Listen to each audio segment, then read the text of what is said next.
Dua pelaku pencuri telepon genggam milik warga ini babak belur dihajar massa hingga terkapar tak berdaya. Emosi massa semakin bertambah lantaran pelaku sempat mengacungkan senjata tajam ke arah warga sekitar. Selain telepon genggam, aksi kejahatan berupa pencurian kendaraan motor sering terjadi di lokasi tersebut. Sebelumnya, kedua pelaku telah dikejar massa dari kampung lain hingga kabur masuk ke perumahan Purimas Cikande, Serang, Banten. Pelaku yang tak mengetahui medan jalan masuk ke gang buntu hingga tertangkap massa. Beruntung, nyawa kedua pelaku dapat diselamatkan aparat kepolisian yang tiba di lokasi. Jelasnya tadi ada korban yang bilang katanya HP-nya langsung dirampas gitu aja dan kabur ke perumahan Purimas. Sempat dikejar ya? Ya, sempat dikejar oleh warga dan si pelakunya ini panik. Panik dengan menggas motornya dengan sangat kencang sekali yang bisa membahayakan warga sekitar. Kedua pelaku berikut barang bukti berupa sepeda motor, telepon genggam, kemudian dibawa ke Mapolsek Cikande untuk pemeriksaan lebih lanjut. Dari Serang, Banten, Herbert Marbun untuk CSI RTV. 3 anggota polisi dari Polres Waikanan, Lampung gugur dalam penggerbekan arena judi Sabung Ayam. Sementara itu, pelaku perampokan ponsel dengan modus mengaku sebagai anggota polisi di Medan, Sumatera Utara berhasil diringkus. Sahabat, inilah catatan seputar investigasi bersama saya, Feli Siawu.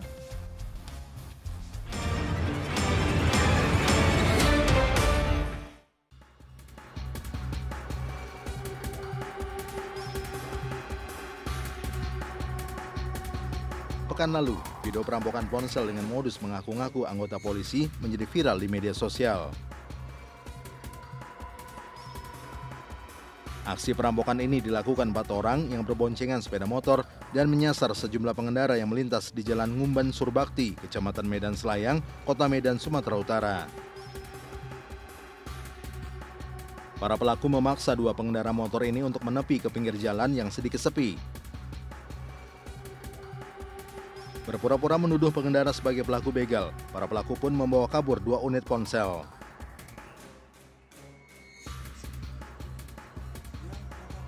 Setelah pengejaran hingga ke wilayah Deli Serdang, polisi berhasil menangkap 2 dari 4 pelaku. 1 penadah barang hasil curian kedua pelaku juga ikut diamankan. Menyampaikan kepada para korban bahwa kamu adalah anggota begal. Nah, ketika dijalan bukan saya bukan anggota begal, diambil handphonenya. Ketika diambil handphonenya, pura-pura ngecek, kuncinya diambil, kemudian melarikan diri.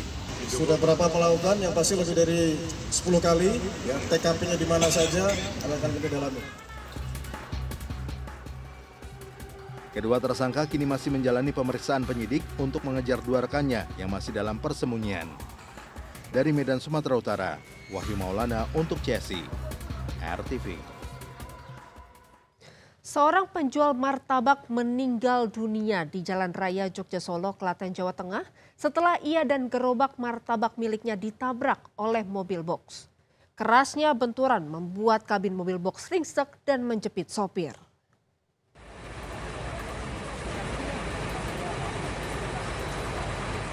Isna ini terjepit di kabin mobil box yang ia kemudikan setelah terlibat insiden kecelakaan di Jalan Raya Jogja Solo, Pasar Keraguman, Klaten, Jawa Tengah. Saking kencangnya benturan, mobil box yang ia kendarai ringsek hingga membuat pria asal Semarang ini terjepit dan sulit dievakuasi.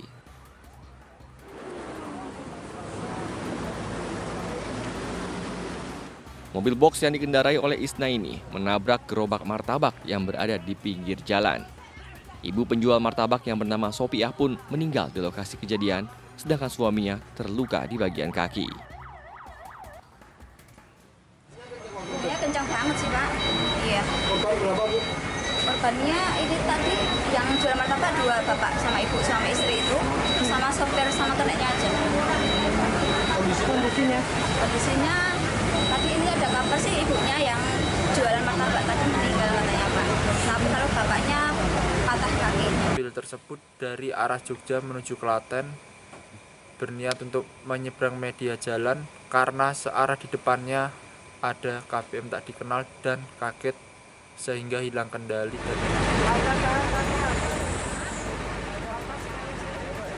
Polisi hingga kini masih menunggu kondisi kesehatan sopir mobil box yang menjalani perawatan di rumah sakit untuk dimintai keterangan. Dari Klaten, Jawa Tengah, Singgi Aji, RTV. Ibu dan anak ditemukan tewas di dalam penampungan air di rumahnya di Jalan Angke Barat, Tambora, Jakarta Barat. Kedua korban ditemukan sudah dalam kondisi membusuk dan terdapat luka di bagian kepala.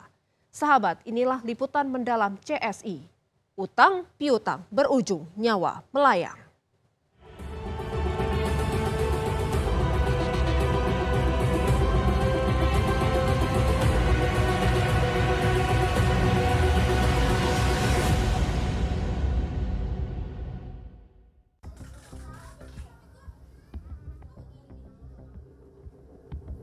Suasana Jalan Angke Barat, Tambora, Jakarta Barat yang biasanya tidak begitu ramai, namun pada 7 Maret 2025 seketika berubah menjadi gaduh. Bagaimana tidak, warga digemparkan dengan penemuan 2 jasad perempuan di dalam penampungan air dari sebuah rumah. Polisi yang mendapat laporan langsung menuju ke tempat kejadian perkara dan mengevakuasi kedua jasad tersebut. Jasad itu masing-masing adalah Chong Silan, 59 tahun, dan Eka Serlawati, 35 tahun. Keduanya merupakan ibu dan anak. Saat dievakuasi, kondisi kedua jasad telah membusuk akibat terendam air selama beberapa hari. Namun kematian ibu dan anak itu dinilai tidak wajar lantaran dari hasil penyelidikan terdapat luka di kepala akibat pukulan benda tumpul. Sebelumnya, penemuan jasad Chong Silan dan Eka Serlawati bermula dari laporan anak kedua Silan, yaitu Roni, ke Polsek Tambora pada tanggal 3 Maret 2025 lalu. Sementara dari keterangan tetangga, salah satu korban terlihat terakhir kali sebelum bulan puasa. Belum puasa kalau saya papasan di sini. Oh, papasan ya? Warung, ya samanya itu gimana? Oh, berarti memang. Akrab juga sih ya, Mas. Oh. Ya, baik, ya. Sering ngobrol juga, Pak. Kalau ketemu ya pasti nanya, katanya pulang. Oh. Tahu-taunya bangunnya kemarin. Polisi banyak itu. Polisi banyak sini, kaget. Tapi tinggal berapa orang sih dalam itu? Yang saya tahu sih cuma 2, yang cowok yang anaknya yang satu itu jarang kelihatan di sini. Yang cowok jarang kelihatan anaknya. Yang tahu yang anaknya cewek di sini. Anak yang cewek di sini. Berarti dua-duanya meninggal, Bang, di sini, Bang. Dua-duanya. Oh, berarti ini rumah sekarang kosong ya? Kosong. Kosong. Nah, yang di atas juga kayaknya udah pada bubar semua. Yang di atas itu apa? Kontrakan.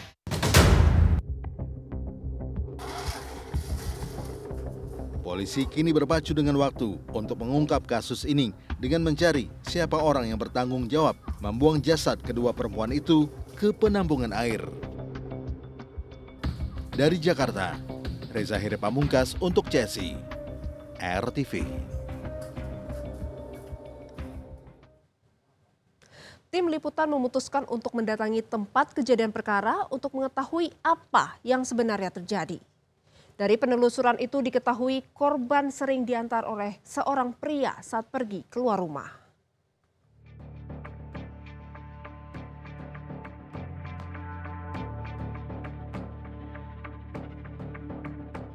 Untuk mengetahui lebih jauh peristiwa pembunuhan ibu dan anak ini, tim liputan RTV meluncur ke tempat kejadian perkara di kawasan Angke, Tambora, Jakarta Barat. Setelah menempuh perjalanan sekitar 45 menit dari daerah Tamrin, Jakarta Pusat, kami pun tiba di lokasi. Tim gabungan dari Puslap 4 Mabes Polri, tim Inafis dan Polres Jakarta Barat tampak memasuki rumah korban untuk mengumpulkan barang bukti lain dan memeriksa sejumlah saksi. Ya, pemirsa CSI RTV, saat ini saya sudah berada di tempat kejadian perkara di kawasan Tambora, Jakarta Barat, di mana ini di belakang saya saat ini adalah tempat kejadian perkara rumah yang di mana ditemukan penemuan mayat ibu dan anak yang berada di toren dalam rumahnya. Dan kalau sahabat pemirsa CSI lihat ini, untuk saat ini juga tempat kejadian perkara masih dilintasi garis kuning seperti itu, dan bahkan saat ini juga sudah ada dari pihak Polres Jakarta Barat yang akan melakukan olah tempat kejadian perkara untuk mencari identitas dari DNA pelaku maupun korban sendiri, dan nantinya kita akan lihat lebih lanjut seperti apa bukti-bukti atau fakta baru yang nantinya akan ditemukan.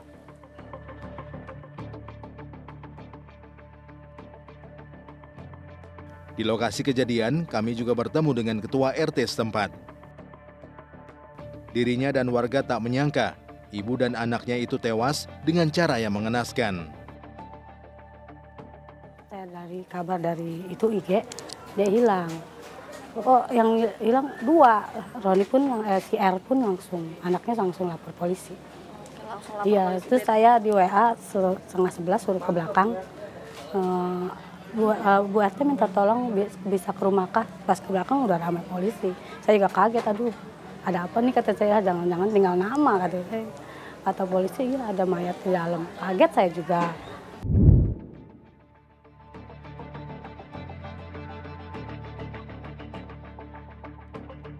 Semasa hidupnya, korban dikenal sebagai pribadi yang mudah bergaul dan tidak memiliki masalah dengan tetangga. Dia merakyat banget sama tetangga, dia baik, dia pokoknya baik lah dia, jadi nggak ada riwayat dia galak lah apa judes lah, enggak. Berarti baik dia. Tidak sehari-harinya baik banget. Musuh atau ya, enggak.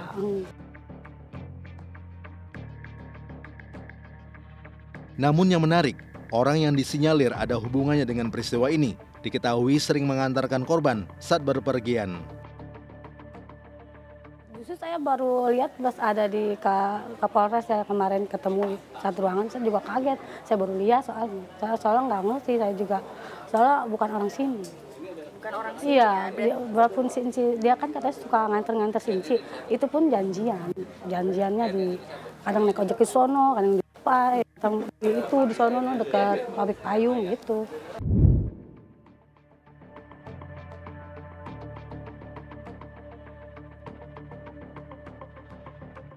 Sejuta tanda tanya muncul dari kematian ibu dan anaknya yang dinilai tidak wajar.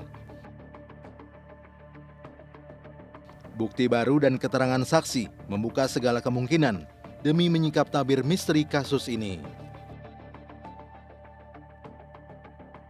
Dari Jakarta, Olivia Ferrari, Zaki Sahab untuk CSI, RTV.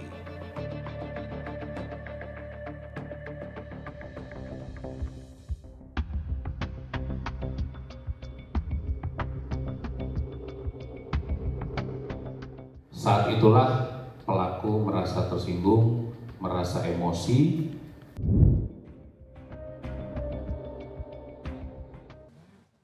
Ibtu Lusianto, Bribka Petrus, dan Bribda Galip tewas dengan luka tembakan di kepala dalam penggerbekan judi sabung ayam di Kampung Karangmanik, Waikanan, Lampung. Muncul dugaan 2 orang pelaku penembakan merupakan oknum anggota TNI.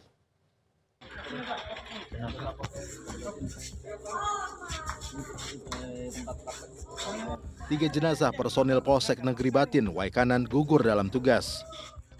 Mereka ialah Ibtu Lusianto yang merupakan Kapolsek Negeri Batin, serta Bribka Petrus Andrianto dan juga Bribda Galip Suryaganta yang merupakan anggota polisi Polres Waikanan.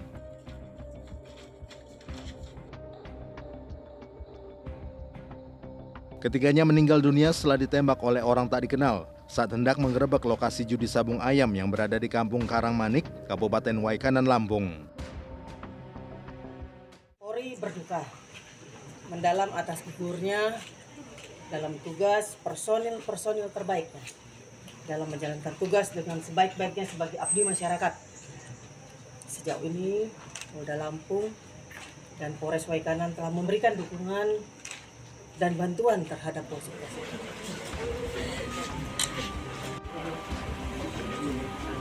Jenazah ketiga korban kini telah tiba di Rumah Sakit Bayangkara, Bandar Lampung untuk menjalani otopsi.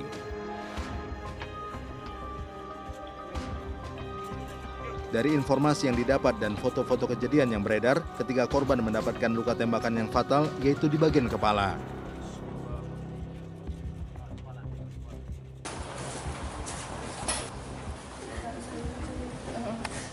Satu pelaku dikabarkan telah menyerahkan diri, sedangkan seorang pelaku lainnya ditangkap di rumahnya. Polda Lampung beserta tim gabungan Korem Garuda Hitam Lampung dan Denpom AD masih mendalami kasus ini. Kami pastikan hasil investigasi pertama nanti akan sangat transparan. Apabila memang ada indikasi atau memang terbukti, nanti akan kita proses sesuai dengan apa yang telah dilakukan. Tapi mohon waktu, bersabar, karena sampai dengan sekarang kita akan melanjutkan investigasi ini sehingga betul-betul dapat kita ketahui apa yang sebenarnya terjadi. Kita belum bisa memastikan, ya, karena harus dilakukan uji balistik terhadap proyektil yang sudah bisa kita keluarkan dari jenazah. Dari Bandar Lampung, Ahmad Ridwan untuk CSI, RTV. Berkendara dengan selamat di jalan raya tidak hanya membutuhkan keahlian, namun juga kewaspadaan dan kepatuhan lalu lintas. Berikut tips dari Brigadir Susan agar Anda terhindar dari maut di jalan raya. Halo sahabat RTV, pelanggaran lalu lintas terjadi hampir setiap hari. Dan pada hari ini ada pelanggaran apa yang sudah terekam? Mari kita saksikan bersama videonya. Aduh, emang nih ya, kadang-kadang yang salah malah lebih galak. Nah, fungsi dari trotoar itu untuk pejalan kaki dan penyandang disabilitas sahabat. Bukan untuk pemotor kayak gini nih. Suka bingung deh, kenapa sih suka banget ngeyel? Aduh, giliran dikasih tahu malah marah-marah. Nah, kalau nggak mau macet-macetan, ayo berangkatnya lebih pagi agar bisa mengantisipasi sahabat. Nah, kendaraan motor yang naik ke trotoar merupakan pelanggaran lalu lintas. Dan pada Undang-Undang Nomor 22 Tahun 2009 tentang Lalu Lintas dan Angkutan Jalan, di pasal 131 dan pasal 284 ayat 1 sudah dijelaskan jika masih melanggar dan ditemukan oleh pihak kepolisian akan dipidana dengan kurungan paling lama 2 bulan dan denda paling banyak Rp500.000. Nah sahabat, keselamatan dan ketertiban di jalan adalah tanggung jawab kita bersama. Jangan sampai kebiasaan buruk ini merugikan diri sendiri dan juga orang lain. Demikian informasi dari Brigadir Susan, sampai jumpa.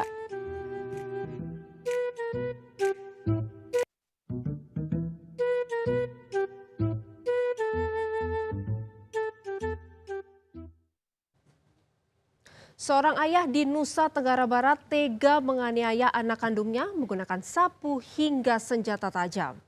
Akibatnya korban harus menerima 9 jahitan luka usai terkena sayatan pisau sang ayah.